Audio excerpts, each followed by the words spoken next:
was able to grab it for Hawthorne. Got it to Bruce.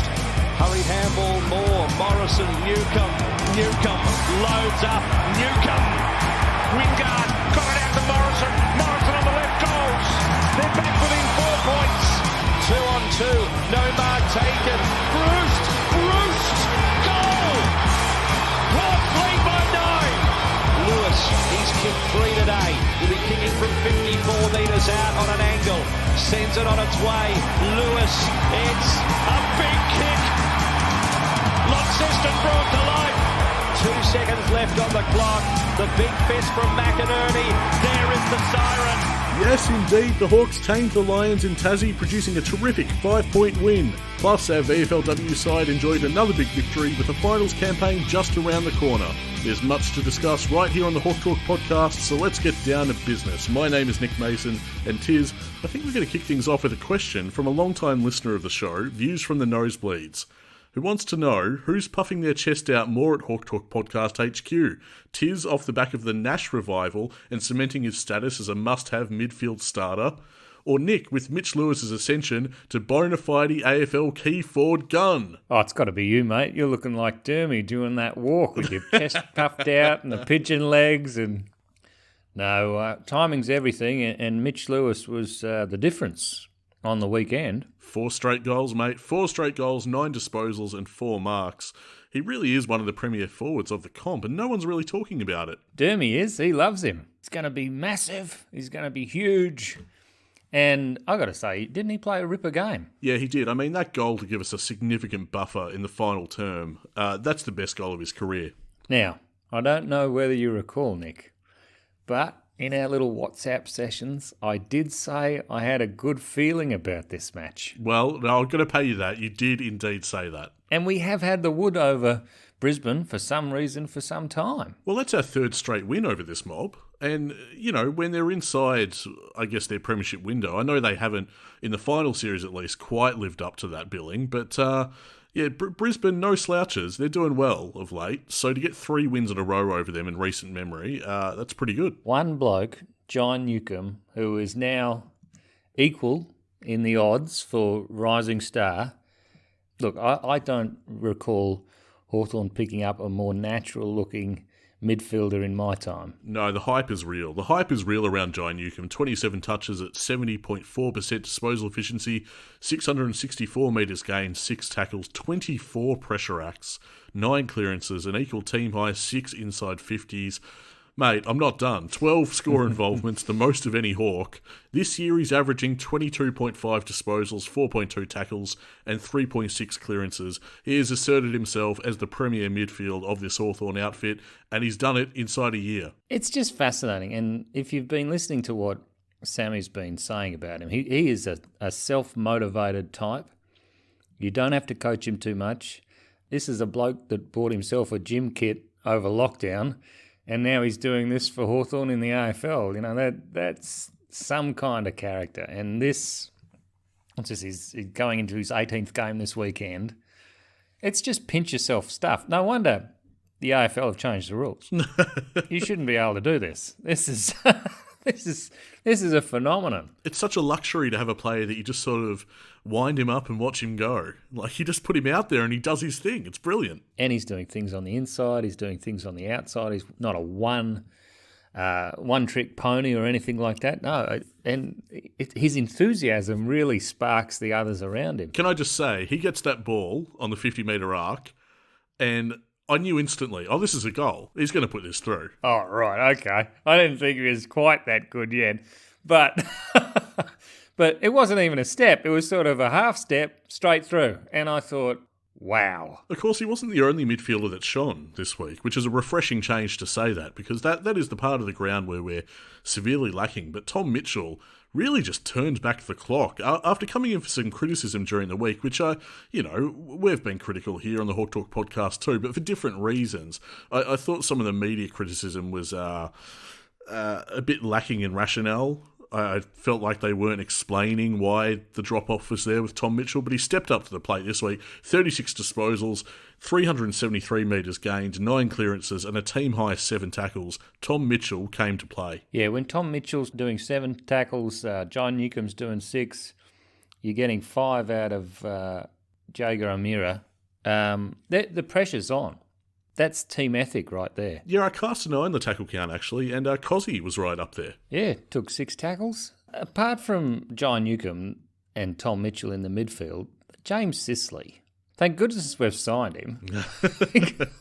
Wouldn't you love to see the contract? I wonder how much they're paying him. But didn't leave the field, 24 touches, 80% DE for 665 metres gained, which is within his normal range, so it's generally what he does. But then a team-high 11 intercepts, and if you can manage to, and this is why Frost went back later on in the game, if you can manage to free up Sicily or Giath and Sicily work together to work out which one's going to be free to rebound, it's a wonderful thing to watch. And I know we're going to be inconsistent, and I do think the number of free kicks that happened in the game helped us to shift momentum, to break up the momentum of the Brisbane Lions.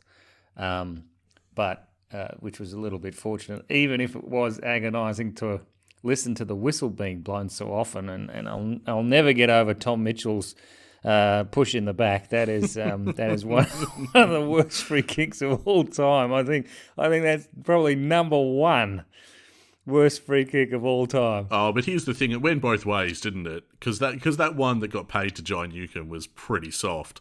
It was just one of those days where the umpiring was just anxiety-inducing. Oh, but if you can go back and drill it like Mitch Lewis did, making them pay off the free kicks, that's something I love. That was too far, though. Oh yeah, I'm not questioning that, but that was generally it's less likely if you've received a free kick that we kick the goal, and that was a phenomenal kick. Anyway, I do appreciate the fact that we're talking about my boy Mitch again, but we do need to move on. I want to get back to James Sicily for just 1 second. If you suspect that he's one of the best players in the league right now, you wouldn't be wrong. He's actually the second best rated key defender in the comp. First for disposals, first for metres gained, and third in intercept possessions. Oh boy, I am so glad that we signed him for 5 years. And CJ was back, and he didn't have much of the ball, but he's bloody effective when he has it. He finds space, makes the play. Well, he only finished with 12 touches in the end, ran at 83.3% disposal efficiency. I think he did some of his best work in that opening half. He's just such a talismanic figure, isn't he? Like, he makes all the difference when he's out there, and the way that he drives the play, getting that pinpoint pass to Wingard, I think it was the first quarter of that was a thing of beauty. And you instantly went, gee, I'm glad that he's back. It didn't take long for you to go, we have missed this. His ability to get the ball was a bit hampered on the weekend, but his pressure points were through the roof for him. The other bloke we need to talk about is Connor Nash, who was mentioned earlier. Obviously integral, 5 clearances, 17 touches, and just having that bigger body in there was good. But it looks like we've found one, Nick, and he looks better in the AFL than he did in the VFL, to be quite honest. He does. Sam Butler. He just finds time and a little bit of space, and that was a lovely first goal. Well, I want to put it to a poll. We might actually do it on Twitter as well, at Hawk Talk Pod. Which goal of Sam Butler's was better? Did you like the first or the second better, Tiz? Oh, I enjoyed the first, I think. I might have enjoyed the first more if BT gave it a little more on commentary. I thought that was a subpar call. That disappointed me. But the first one was very good. The second one, you know, obviously being his second game, I wasn't entirely sure he'd have the range, but he banged it home from outside 50. Yeah, but it's not just that, but he's in the right spots. You know, we've been looking for someone to play that role for a long time, and it's such an opportunistic role that you just have to be in the right spot so often for it to fall your way. He had 9 touches, 7 uncontested, 3 contested. Pressure points weren't very good, so he looked to increase there. But from the looks of the kid and the energy that he was giving in that forward line, off only, 50% game time, something like that? 56% game time for 9 touches and 2 goals won. So it does make you wonder what he could achieve if, you know, the moment he starts getting more of a go. The more that he builds up to that and his body's up to it, makes you wonder what he could accomplish. Now, I think we should also talk about the sort of team dynamic. There's no one who was really outstanding in their performance in this match. Do you know what I mean? It was a very level game. There are a few players that I felt let us down a few times. There are a couple of moments where people trod on the ball and it went the way of the Brisbane Lions. But the team ethos to keep attacking, even when they were, looking as if the game would be done if the Lions got another goal, speaks volumes about the kind of character that Sammy's going for. And I was talking earlier about how Newcomb starts himself. He's a self-starter. And that's exactly what Sammy's looking for. This is what you get with self-starters. They just keep going. They don't stop. And it was our relentlessness that eventually broke the Lions. Well, you point out that it was an even performance. I think that's true. Obviously, we've moved to highlight a few players so far in our recap. But I've got to say, when I started to look at just who we wanted to talk about, I just went name after name after name. It just seemed like everyone had some real positive influence on the game. Everyone had like a little nice moment that contributed to the win, and I thought that was pretty special. Only 3 blokes were above their normal output, and only 3 blokes were below their normal output. And that is a very even performance by anyone's measure. And one of the things I noticed was Liam Shields on Lachie Neale. I mean, Lachie Neale threatened to really pull us apart. He could have done that if we'd allowed it.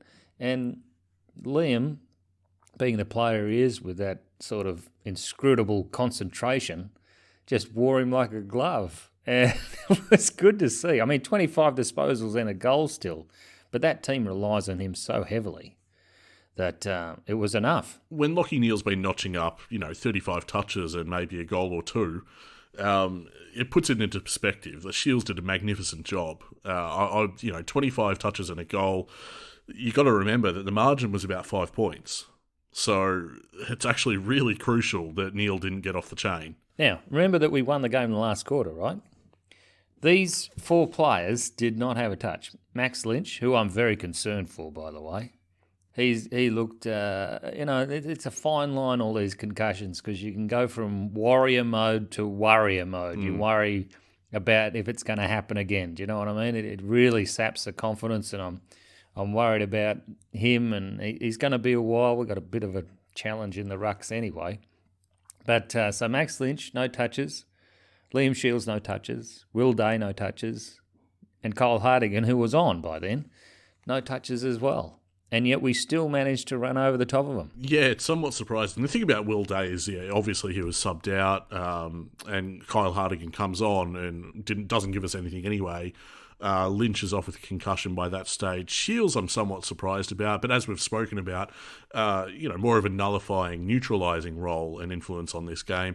But you're right. We've gone a few players down there, and yet we've managed to win back the game on our terms and get the result. So what is the deal with Will Day? It seems that it's not as bad as we first thought.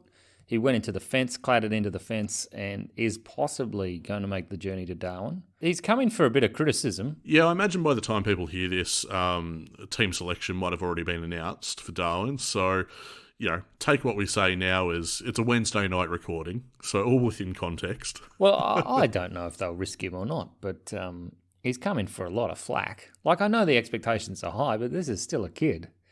And I've really enjoyed his efforts last week, and this week he was a bit down. Looked like a fish out of water a couple of times, but that's going to happen. And we still managed to get the result. And one bloke, moving on from Will Day, Chad Wingard, like I know we think he could kick 10, but we have such high expectations for the guy.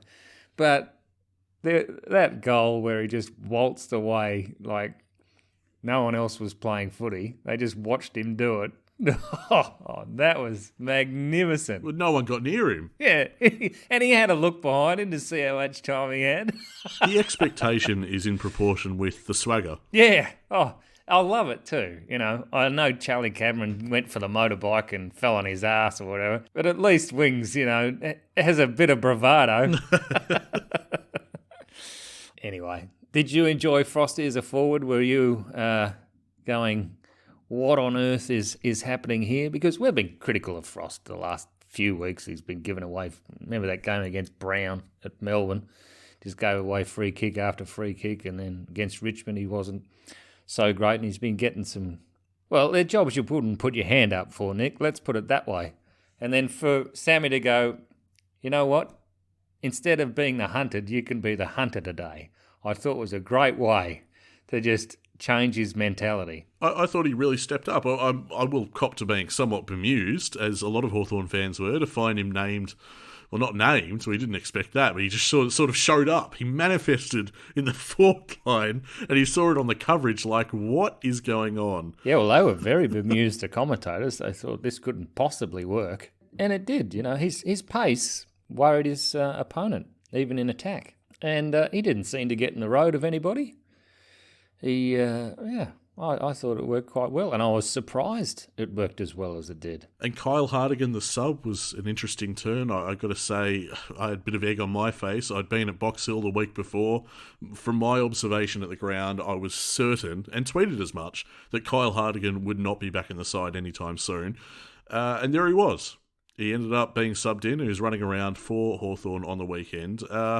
Bit unusual, though. It still wouldn't have been my choice for the sub. Look, he's a big body, isn't he? And he's a mature mind. And I wouldn't have thought anyone would pick him as a sub. I usually look for an impact sub. That would be what I would be going for. Yeah, an impact sub and the kind of player where you can kind of hedge your bets on what's going to happen on the day. Yeah, they can play a few lines. They can play forward, mid, back. And I thought to that end, Josh Morris was right in the frame.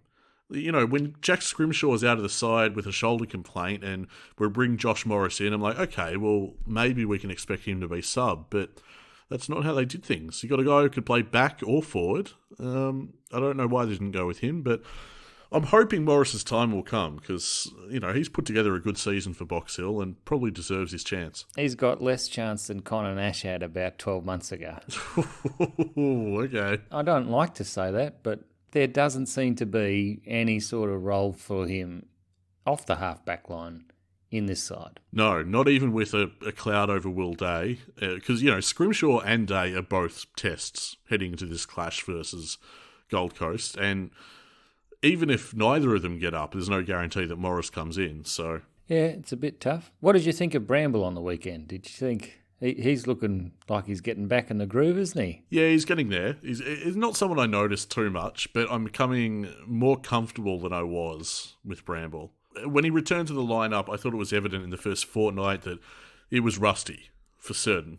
But I'm starting to think that maybe he's overcoming that and becoming a bit of an unassuming contributor, much like Harry Morrison, in fact. I think, they do good things, but they're not going to be headline players. No, it's just a consistent... four-quarter effort, and sometimes with these players, like Hardwick and blokes like that, the less you notice them, the better. Because if you're noticing them in the back line, it's generally because they're out of position or making mistakes or things like that, but very sure set of hands for Bramble. Well, that's true of Hardwick, what you just said. I thought he was a bit of an unsung hero. You didn't notice him, and for good reason. He played his role, and that was that. Yeah, but certainly he's not playing as well as he did last year. No, he's not. He's, I feel like for the last few years, every time the PCM rolls around, he's in calculations, but I don't think he's anywhere near it this year. So even though we're 11 inside 50s down on Brisbane 61, Hawthorne 50, still managed the win, Nick. In a very high-scoring contest as well. We also won the free kick count. Well, someone had to. I mean, there were plenty of them. We've been averaging 21 free kicks a game. And on this occasion, we had 36. So that should say a little bit about the standard of umpiring there on the day. As I said before, it wasn't just us. It was both ways. It was pretty horrific stuff, but at least we came out on the good side of it. Now the hitouts, oh my goodness, this is only going to get worse this weekend, I would imagine. 70-28.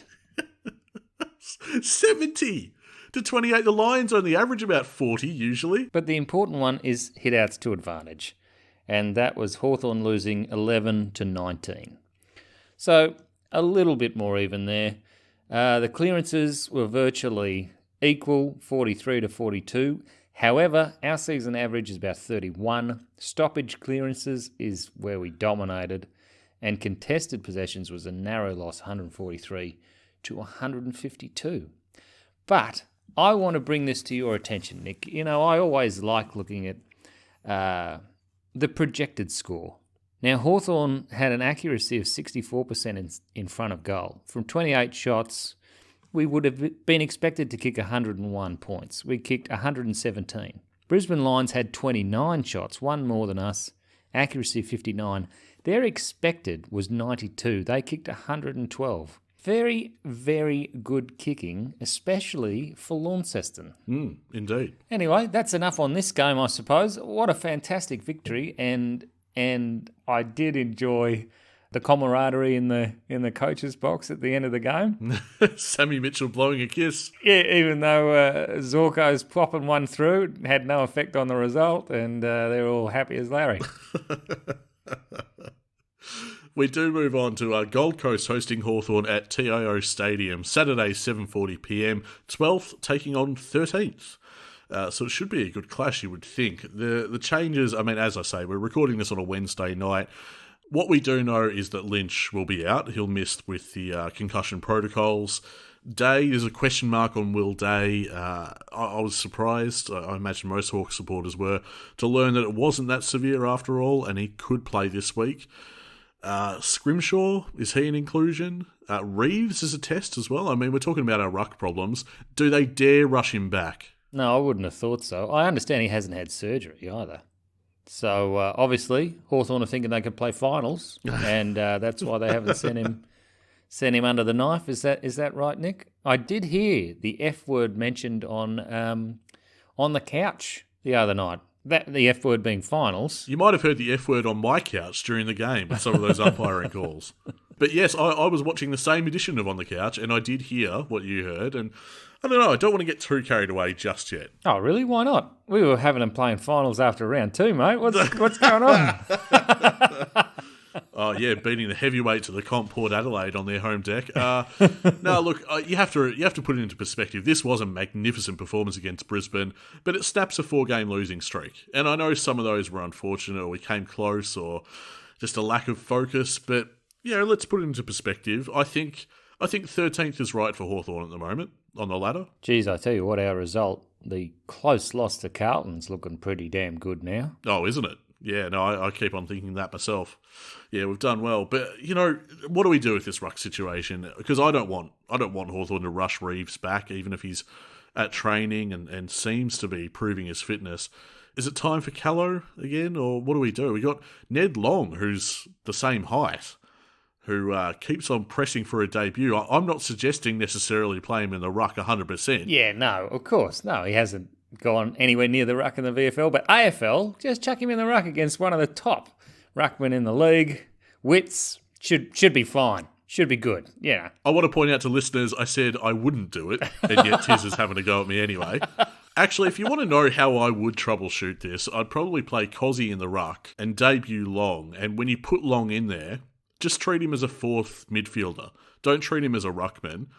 Just put body on Wits. Do compete, obviously. You're not going to let him have a free run at it. But be prepared to go. Because he is a tackling machine. That's his expertise. So let him just have at it.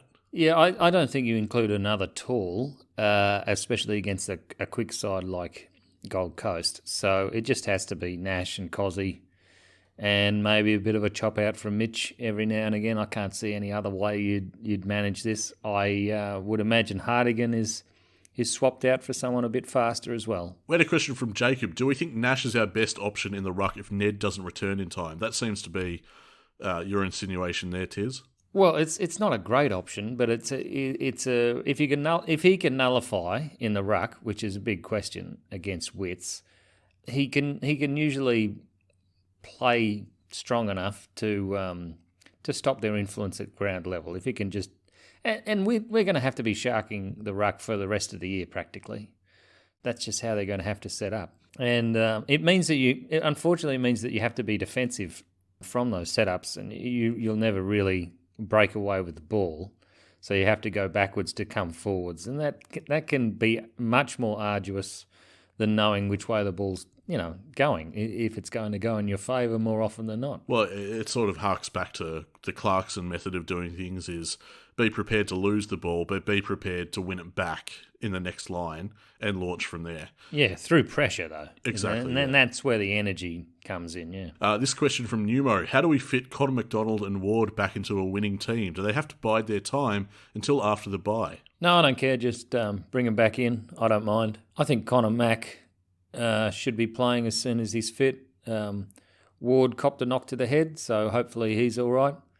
He copped that in the VFL, so I think he should be available for selection this week. I have no doubts that Ward adds to the lineup. I love his decision-making, his ability to maintain possession. It's all good. According to club injury reports, I do suspect that Ward will miss another week, unfortunately, but I've seen enough by now with this club in this particular season to know that they will manage the youth effectively and really well, and they'll introduce them back into this lineup, no problems.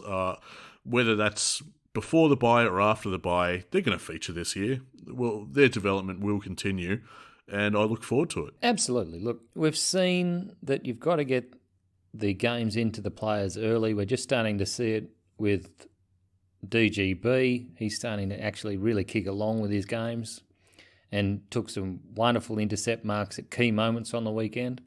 So just expose them and you can see exactly what they're up for. Well, that's the kind of thing I was talking about. You mentioned DGB. I did, when I say that a lot of players just had a few nice moments here and there, I think you're right. Some of his intercept marking, just great hands. Competes very well. I was very impressed with some of his moments. This follow-up question from Numo, how does Warple get back into this midfield? Well, I noticed that you didn't include him in the possible inclusions, Nick, so apparently he does not. Well, Box Hill had a bye. He hasn't had any additional game time. He hasn't had the opportunity to prove his worth to get back into this side. He was dropped for a reason. I imagine they want him to go back and get some touch and confidence and fair enough. Fair enough with what he's put out this season. It hasn't been what we're accustomed to. We know that he's nowhere near his potential right now. I feel he must have excuses. I feel there must be a reason for this drop-off in form, but I'm pleased that we're not hearing about them. Do you know what I mean? Oh, look, whatever the reason, they'll persist with him, and as well they should. James Warple's a great talent, but he's down at the moment. So they've got to do something about that. They've got to give him an opportunity to prove that he can hang and get back into this side. It won't be this week, not off no game time. I think you're right. I think they need to really give him some confidence at the lower level, then bring him back in. It's interesting. You can take that question a number of ways. Like, how does Warps get back into the midfield? As in his own personal challenge. You could take it in terms of the quality of our midfield on the weekends and how they rose to the occasion and got the job done against a formidable opposition.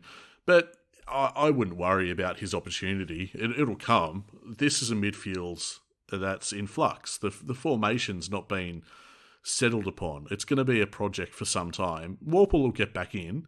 He'll just need to prove himself at VFL level first. Yeah, his confidence is an all-time low, Nick, so people are now asking questions like Richard. Do you think the club would consider a trade of Warple to Geelong? He was the Geelong Falcons captain for, say, a second-round pick, Nick, and get 3 inside the first 25, because Geelong are obviously plummeting from here.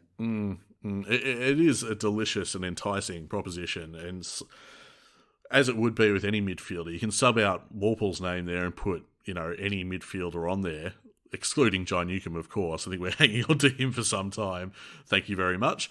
But the idea of making that move and doing it right now, because otherwise you risk their value plummeting. Do you want to do it right now? You want to have the mid-season trade period, Warps is gone, we get Segler back, something like that?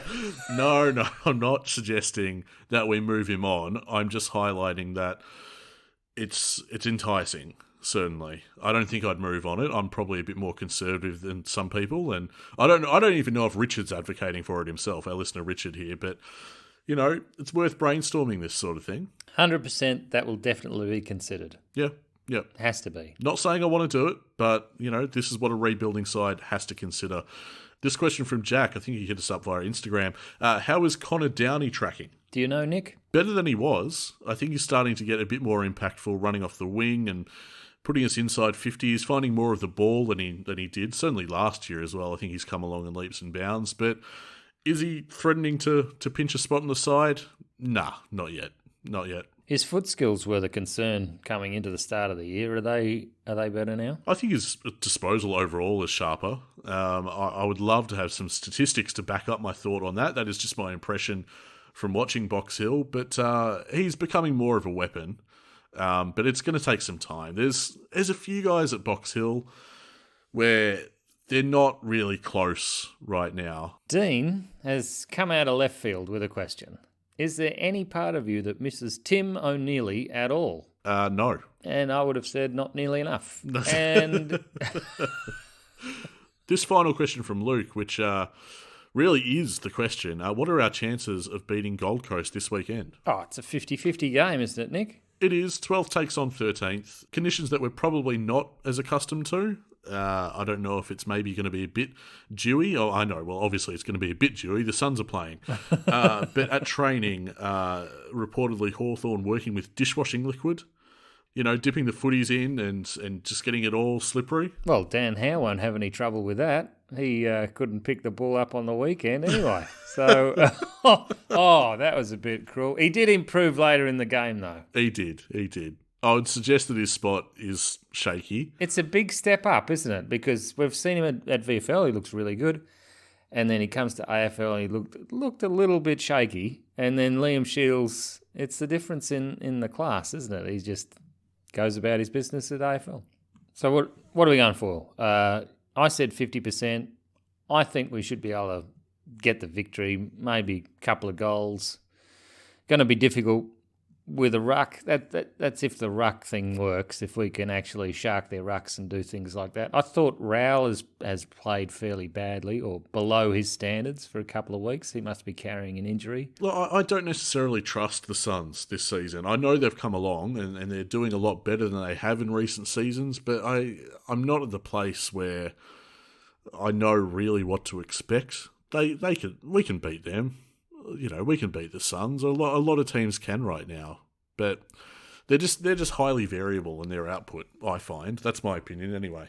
There's only one player we want to see really at this game, and that's the marvellous Cyril Rioli. Do we have any idea if he's going to come? No inside intel on that one, unfortunately, but I certainly hope that he does come. But the club has done what they can here around this particular thing. The invitation is there.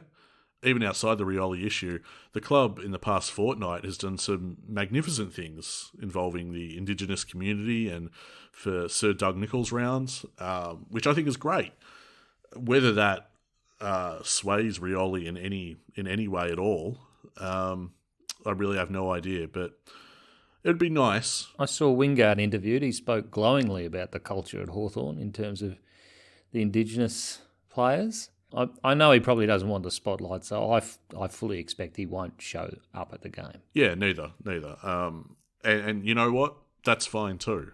If all of this was patched up behind closed doors, that would be perfectly acceptable. I also sense that if he did show up, there's the potential for a great display of reconciliation and what that looks like to be modelled for other people. I don't know. I wonder what Cyril's mindset about this is, because it is a huge opportunity for him as well. It's just a huge opportunity to celebrate his heritage in Doug Nicholls' round. That's it. We'll wait to see what happens with that. I don't necessarily hold my breath, and that's totally fine. Whatever Cyril wants to do. I hope somewhere down the road that this could all be fixed, and if it was privately, that would be fine too. Now, in a bit of bad news that we can take advantage of, Brockman, long-term injury list now. Yeah, well, he hasn't officially been moved there, but I think Hawthorne would be crazy to not make that call. On the injury reports we've seen the last fortnight, he is going to miss the entire year. So that gives us an opportunity for the mid-season draft. We already had one list spot that we carried over that we didn't use in our pre-season, and we could potentially have two. So we had a question here from Wiley at Hawk Talk Pod on Twitter. Any word on Brockman being placed on the long-term injury list and taking 2 picks to the mid-season draft? I appreciate that some want us to take a ruckman, but we need to have the longest view in the room. It's not about this year, but building the list for the future. Best available player for me. And Jared actually adds on, one of our listeners, Jared, do we go for a ruckman or do we concede this year is trial and error and try to nab another mid, potentially pushing the rebuild along faster? Yeah, I think you have to look past a ruckman to the quick fix. That's how I feel about it. I think the only reason you would not put Brockman on the long-term injury list is if you felt that he would be leaving the club at the end of the year. You want to give him an opportunity to play for the club again and really feel like he's got a place here. Otherwise, I see him heading straight back west. I picked up on something that one of the club doctors said in the latest injury report. It seemed to insinuate that Brocky's in their calculations for 2023. Okay. So I don't know if we read into that or not, but certainly the future beyond this season was mentioned. So I guess we'll wait to see what happens with that. I agree with you, though. A ruckman is so enticing right now because the situation is that dire. But you can't look at the quick fix when it comes to a rebuild. You got to think a midfielder. Or, I know we've got James Blank in our sights as well, who's now eligible. He could be a key defender for us. That's what I'd be looking at. Position-wise, it would be a mid or a key back. Yeah. It's just another way to refresh the list and give some kids that haven't had an opportunity, and hopefully they take it like John Newcomb has. Well, that's really set the bar quite high, hasn't it? The John Newcomb acquisition. So, look, if it could be anything like that, we'd be laughing. Now, moving along, Toilet Duck had a question. We might have a new member of staff arriving from the North Melbourne recruiting department. This was a surprise to me because I didn't think they had one. I thought they just had Luffy, and he played super coach with their side every week, and that was how that worked. But apparently there's a bloke called Mark Finnegan. How do we feel about this, Nick? You must be harrowed. This is the stuff of nightmares, really. I mean, Finnegan's been there 17, 18 years, something like that. They've done very well over that period, made a few prelim finals and managed to keep Brad Scott in a job for a long time and until he decided to wipe the floor with their best players and then turned over 50% of their list in the last 4 years. Is that right? And that's why they'll be getting a priority pick at the end of this year.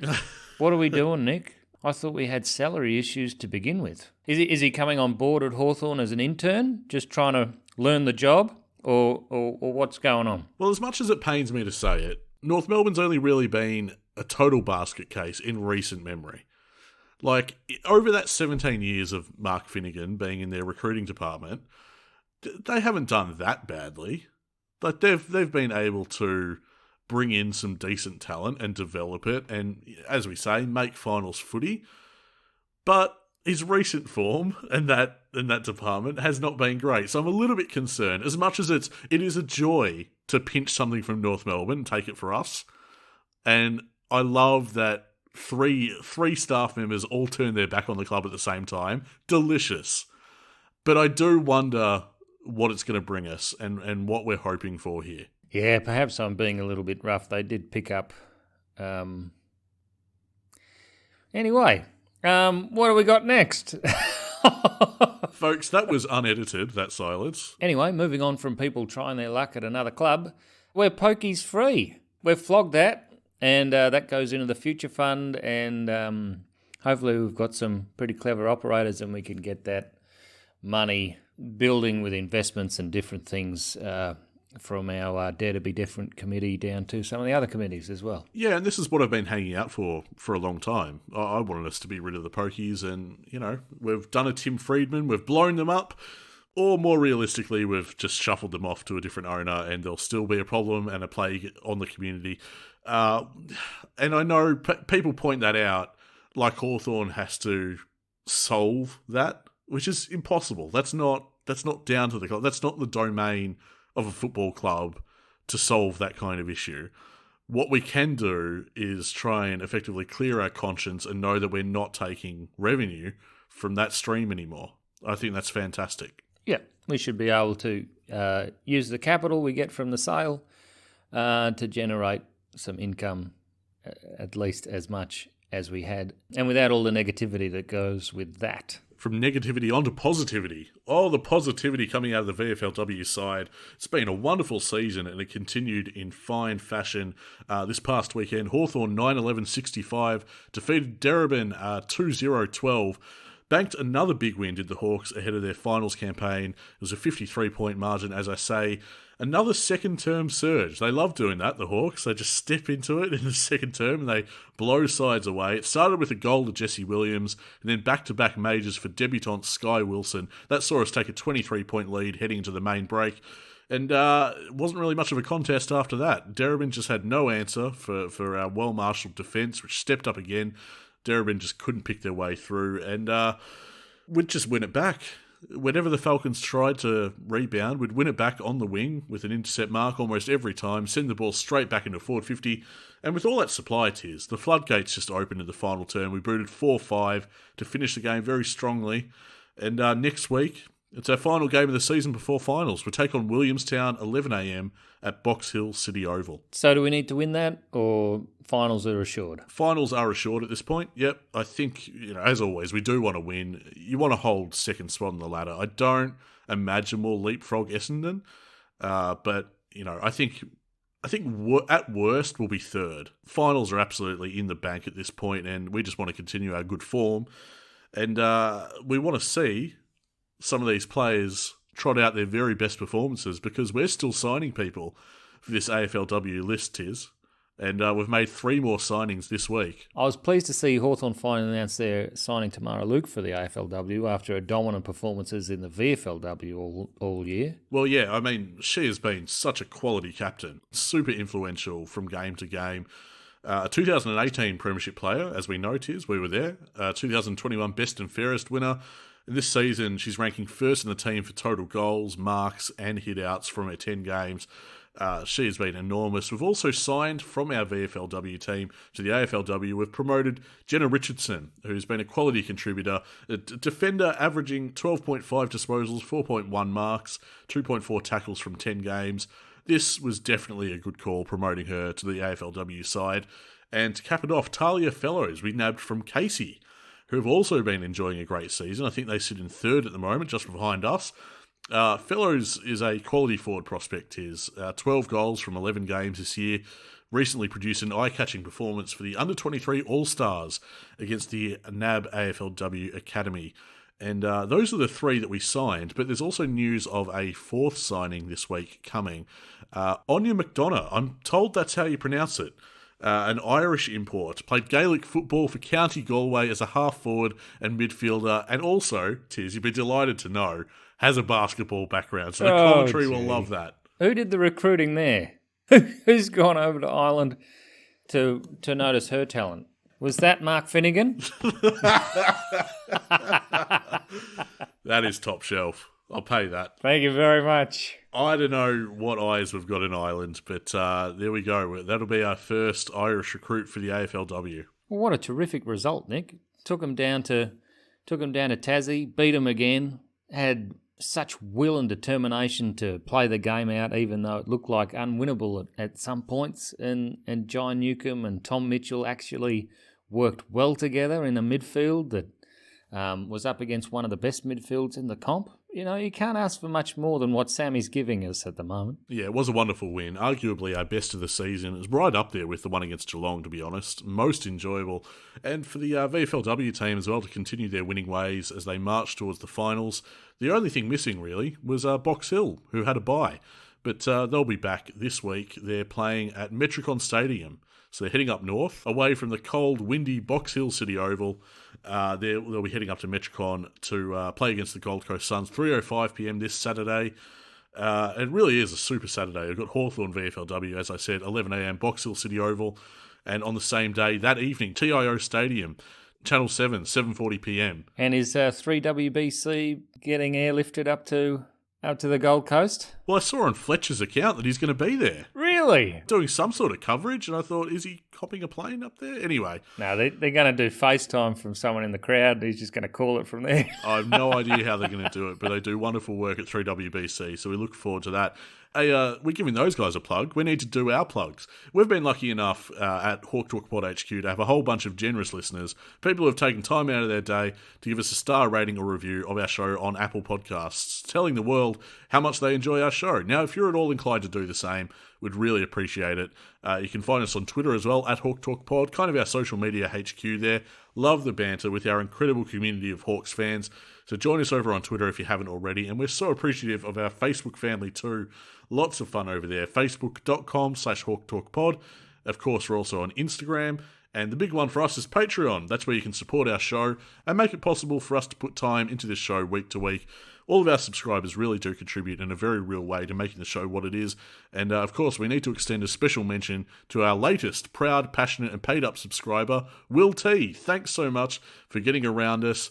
For anyone that would like to join up, all the details are at patreon.com/HawkTalkPod, including details about how to score some sweet bonus content. We've got some fun recording sessions tiers lined up very soon, hours worth of material coming up just for our subscribers. So if you're keen, check out the details over on Patreon. Now finally, Tiz, we have a very special shout out to Rick, who not only lives and breathes all things brown and gold, but honestly, Tiz, might be the most hardcore Hawk Talk Pod fan there is. Oh, there have been some pretty hardcore fans, Nick. There's been one that drove half of Australia just listening to Hawk Talk Pod from years back. That was rather concerning. Well, Rick has staked his claim as the number one. He hops in the car every week before his mate Blake can even get a word in. The pod's on. It's on this car stereo, and he loves nothing more than to revisit past eps to the point where he can actually recite some of your very best lines, mate. Oh, gee, that's a bit of a worry, actually.